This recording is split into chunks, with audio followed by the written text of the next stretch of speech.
Fusion Mobile, quality e-learning experience on the go.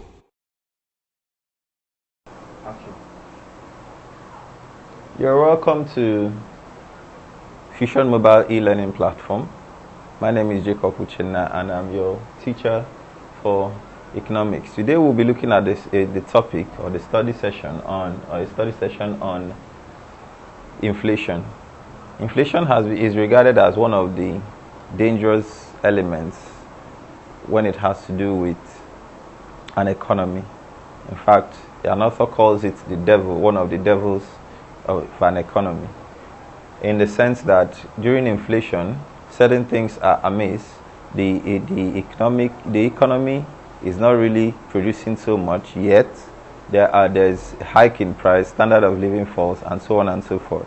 Those are the things we'll be looking at on the study session. We have a course outline. On the course outline, we have the meaning and definition of inflation. We have the measurements of inflation. We have the types of inflation, causes of inflation, effects of inflation, and how to control inflation. Now, to start with, inflation has been defined as the rate of general increase in the general price level of goods and services in a country measured over a period of time. Meaning that inflation looks at the prices of items, not at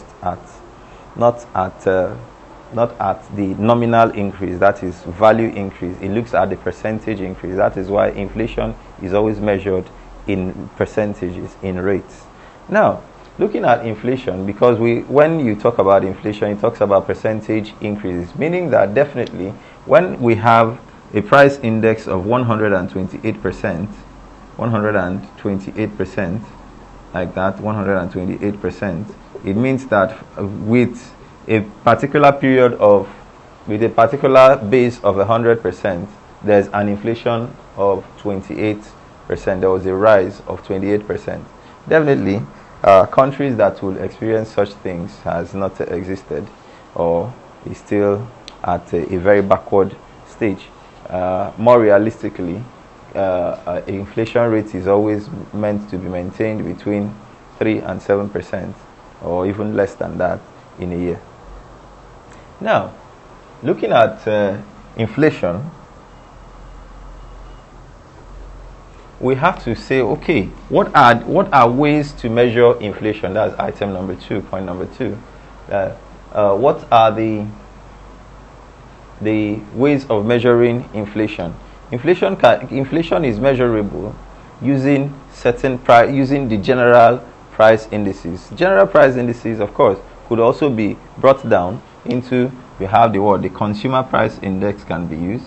Consumer price index, how to measure inflation, the consumer price index, the producer's price index, and we can also we also have the GDP index.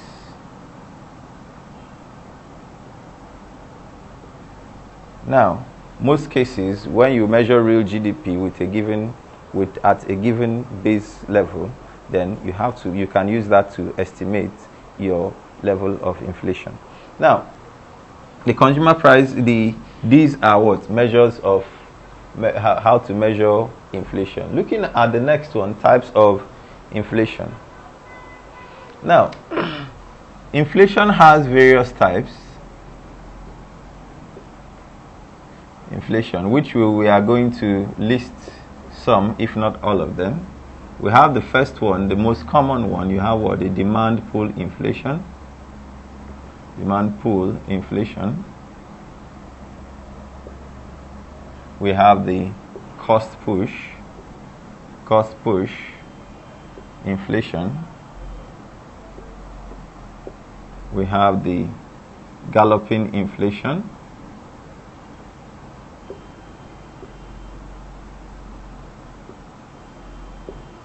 We have the stagflation, imported inflation,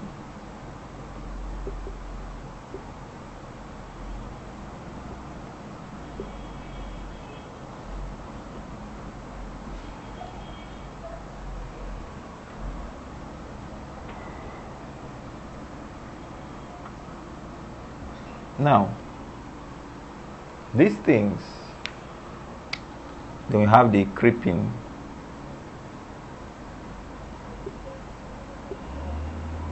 inflation. Then we have inflation spiral or spiral. Now, these things,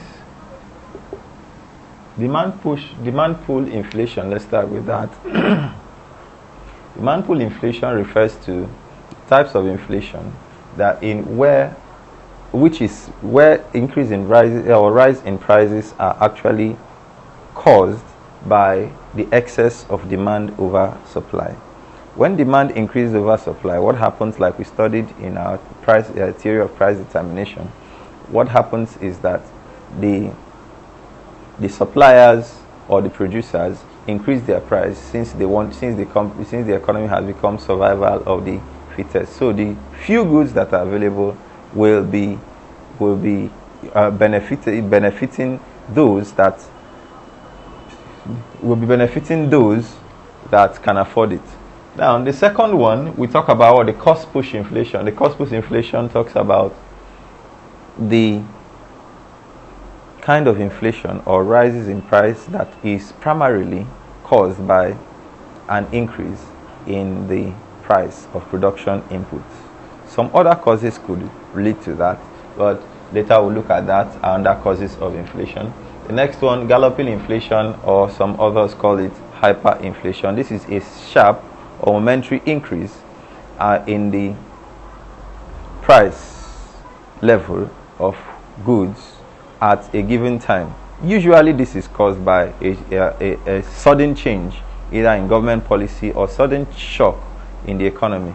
Now the next one, we have the stagflation. Stagflation is the situation whereby increase in price is caused by low productivity and high rate of unemployment. So when an economy experiences high rate of unemployment and there's low productivity, then the economy experiences what you call stagflation.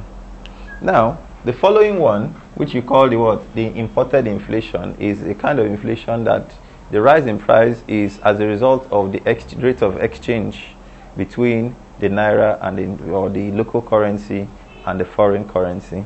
In such cases, the foreign currency or the exchange rate determines what the local prices of such imported goods will be. So, in other words, when a country relies so much on imported goods, then it leads to what you call imported inflation. And the next one, creeping inflation, is a gradual but persistent, which some people call the ordinary inflation, or a one figure or a less than 1% increase inflation rate. Now, it is a gradual but persistent rise in prices of goods and services, and this occurs at an intermittent rate.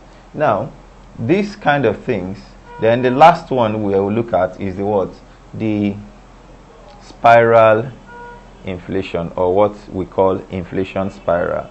It is a kind of increase in price or inflation rate that is brought about by the same measures that were set up to control or curb increase in prices, which turns around to cause inflation. So it becomes a spiral effect.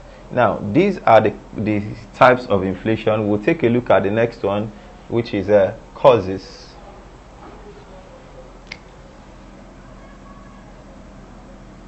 Causes of inflation. Inflation is actually caused by certain factors, some of which we have actually mentioned. Now, first off, we look at them. Let's itemize them. First one, excess of demand over supply.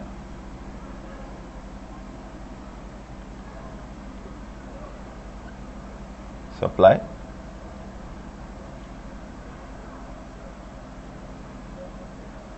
Increase in money supply.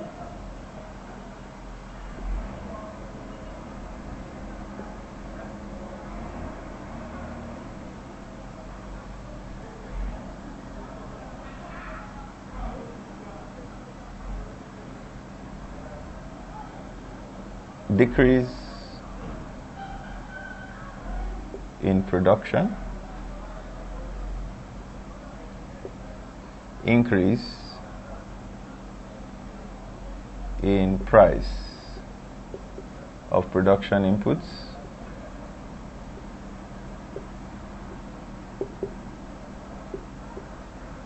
next one, over-reliance on foreign-made goods,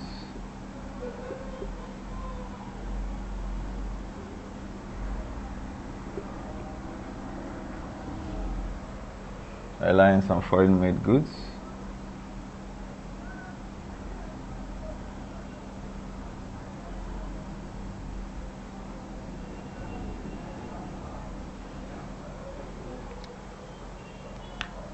government policy,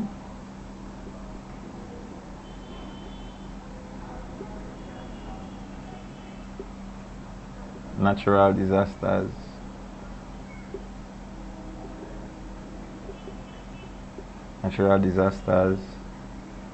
war, and some other ones. We have 8 there, and actually there are some other ones. So from here we have the excess of demand over supply is talking about the rate, the case at which that prices are moved up as a result of an increase in the level of demand, where the society becomes a survival of the fittest. The second one is increase in money supply. That means, in the case of demand pull inflation, so much money is chasing very few goods. So, and because of that, that means there's so much money in circulation in the economy with people, so that they can use it which is available to them to demand for goods and services. So in other words, that means there's high volume of money in circulation, and the volume of money in circulation refers to money supply. The next one, we have decrease in production. Decrease in production definitely, it means that when there's decrease in production, there will be decrease in supply of goods and services. Now, in such cases, when such happens, it means it will reduce the amount of goods and services available in the market, and that will lead to inflation. The next one, increase in price of production inputs. Things like labor, interest, that is wages. When wages increase, it adds to the cost of production, and when it adds to the cost of production, the cost of final goods definitely will be high, and that leads to higher market price. Then the next one, you talk about what? Over reliance on foreign-made goods. That is the case where a country depends on foreign-made goods, which leads to imported inflation. Next one, government policy. Government policy there could be just a sudden government policy, or the case of the inflation spiral, that the government policy will lead to certain changes in price, increase in price. Then the next one here, you have natural disasters, things like earthquake, hurricane, and so on and so forth. And the last one is war or violence, and so on and so forth. Now is a rundown or a run-through of the causes of inflation. Now, what are the things that will result? What are the economic effects of inflation? Effects of inflation. Now, first of all, is that there will be loss in value of money.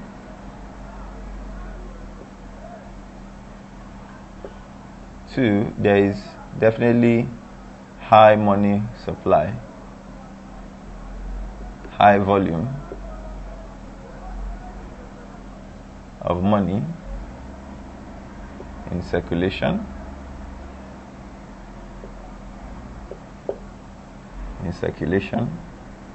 Three, escalation of poverty. 4, effects of inflation leads to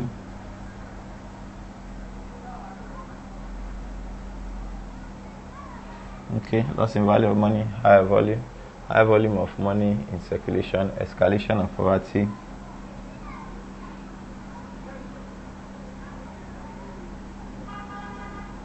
debtors gain, fixed income earners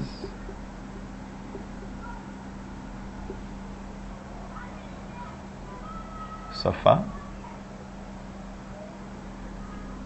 Next one, creditors will also what? Lose. Creditors will lose. That means that borrowing is discouraged, or lending is discouraged now and thereabouts. Now, loss in value of money. The value of money refers to the quantity of goods and services that a given value of money can actually get. But on the other hand, talking about the value of money, the higher the price, the lower the value of money, since value of money is determined by price. So which means that the higher the price, the lower the quantity of goods and services which a particular item or a particular amount of money can afford. Now the next one talks about the high volume of money in circulation, because a whole lot of people, that is why there will be excess demand over supply, and one of the things that will lead to is escalation of poverty and probably hunger, because standard of living, cost of living will be high. That's another one, increased cost of living.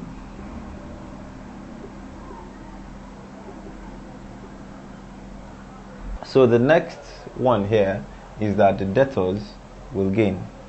Debtors are people that have a form of liability or something to settle with someone. That means someone had borrowed.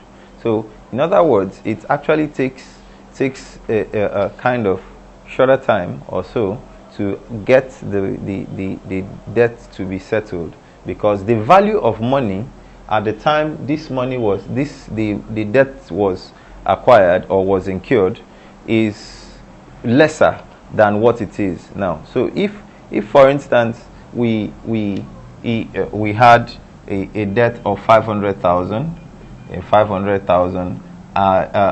for a few let's say 4 years back, definitely if 500,000 naira could get a car, or let's say 50 bags of rice, okay, let's say 100 bags of rice could get 100 bags of rice, then presently 500,000 can only get let's say 500,000 can only get 70 bags of rice. That means the worth of 500,000 has actually depreciated. That means as at the time the debtor used the money, he was having higher worth of money or real money in his possession. But during inflation, that one reduces. Now the next thing, definitely the next one we talk about what? The fixed income earners suffer, because fixed income is fixed. Then what happens is that the higher the price, the fewer the higher the cost of living, and the fewer the wants that one can satisfy with the limited or fixed income. Now the next one we are talking about here, we look at the we heard that creditors will lose. Since debtors gain, creditors lose, because the value of what they gave out is not the value of what they are getting. Even nominal wise, it is going to be the same, but value wise, it is not. Next one is that lending is discouraged. Lending is discouraged. Of course, since debtors will lose the value of money, then they will be unwilling to borrow to lend to someone. And the last one is there will be increased cost of living. Now, I think I've explained that before. Definitely with higher prices, then for you to maintain the same living standard, it will be at a higher cost. Now, these are the effects of inflation. But now, how do we control inflation? How to control inflation?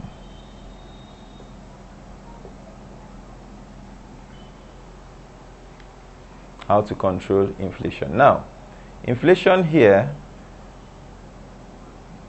first of all, we said that inflation has to do with the increase in prices, and one of the primary causes of inflation is the increased demand over supply.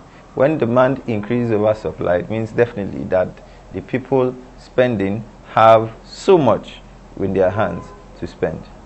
So the whole things that is meant to control inflation will have to deal with reducing the volume of money in circulation. That is primarily.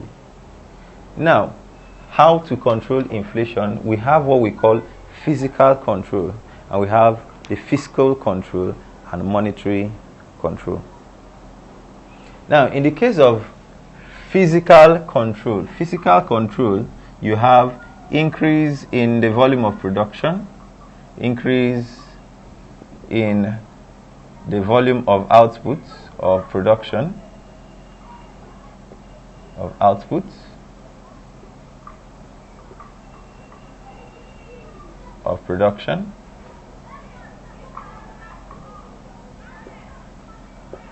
Secondly, we look at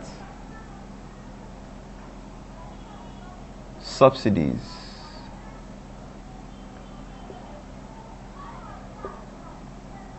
by government for producers.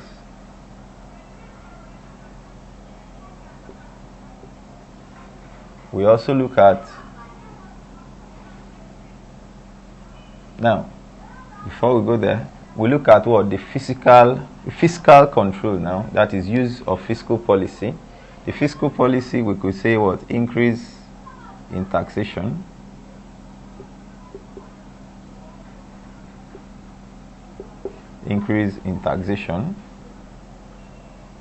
we talk about reduction in government expenditure,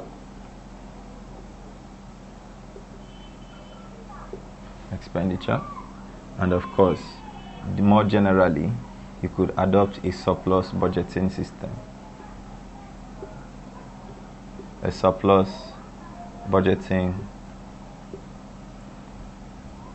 Now, we could also look at what? Also look at the monetary policy side of it. That's what we call the monetary control. The monetary policy side of it, we look at what? Decrease in supply of money, in money supply. How do we do that? We can do that by either, of course, using any of the monetary policy instruments. Now, we look at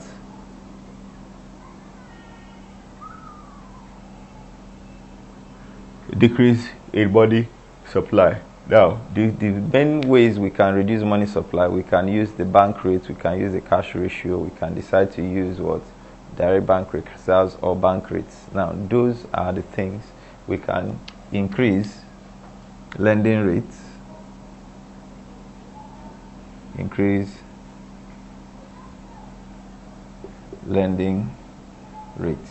Now, any way that the commercial banks can be controlled, then they can control inflation. Now, looking at this, the first one says increase in the volume of output of production. That is in so many ways, either through motivation of workers or through a form of just making sure that the quality of workers or the quality of production input is able to be more efficient and produces higher. Then the next one is what? Subsidies by government for producers. This will actually reduce the cost of production on the part of the producers. So what that means, definitely, that prices will either be stable or reduced. Then the next one is increase in taxation. Taxation is one of the sources of government revenue, and that means that when you are increasing tax, you are reducing the volume of money in circulation. The next one is reduction in government expenditure. Definitely, government expenditure through projects and so on injects more money into circulation. But when you regulate that, then there is a kind of sanity or a balance in the economy. Then we talk about surplus budgeting, which is a type of budget where the expected revenue is higher than the proposed expenditure. The expected revenue in this case will make sure that things like so many ways that the government will get money from the society while the expenditure is reduced. Then the next one is decrease in money supply. Money supply is the total amount of money in circulation. We can use, like we said, we can use different measures to reduce amount of money in circulation, and we talk about what? Increase in bank lending rate, which is the rate at which commercial banks are free to give out loans. There are other things like increased cash ratio, or so reduced cash ratio, increased cash reserves, and so on and so forth. Now with this, we have come to the end of the study session. You'll be having a few questions on your screen. When you do, attempt them, and if you have problems anywhere, you go back to the video.